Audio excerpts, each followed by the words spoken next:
یا الله خیر چې دغه خلک خو موږ نه یو کوم مونځ چې کوئ که نفل کوئ که فرض مونځ کوئ نو دغه به نه قبلیږي او جنت پې هم ارامېږي.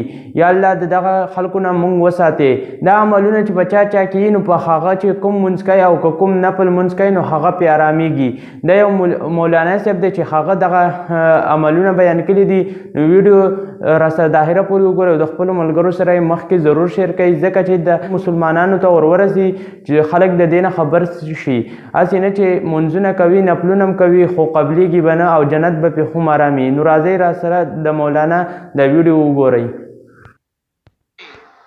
نه الله رب العالمین فرض عبادت قبلی او نه الله رب العالمین نفل عبادت قبلی. الله دې موږ دې فتنې نه وساتي.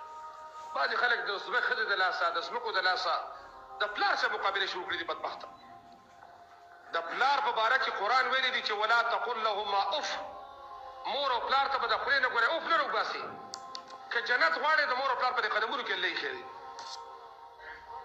څلورمه دا ده چې چا رشته ختمه کړي نو د الله نبي فرمایي لا يدخل الجنة قاطع. رشتې چې چا ختمې کړي دي دا الله جنت ته نه داخلي. او د الله رسول فرمایي چې الله رب العالمین جنت په هغه چا حرام کړی دی چا چې د خپلوانو سره خپلولي ختمه کړي جنت په دې حرام دی. او محمد رسول الله صلی الله علیه وسلم فرمایي پل صراط چې دا د جهنم د پاسه پل دی دغلته به صله رحمي او امانت ورې ولاړي. د دې پاټه کې به الله لګولي.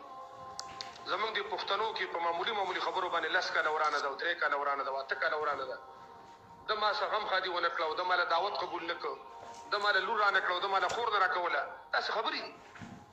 د تقدیر حساب کتاب دی چې څوک چاره الله تعالی رشته کې درکړ چې خپلوان او مور او پلار دې سره کافره مې د ابو سب احسان کې نو د دې ګناه نه په صدق الله ته توبه وباسي.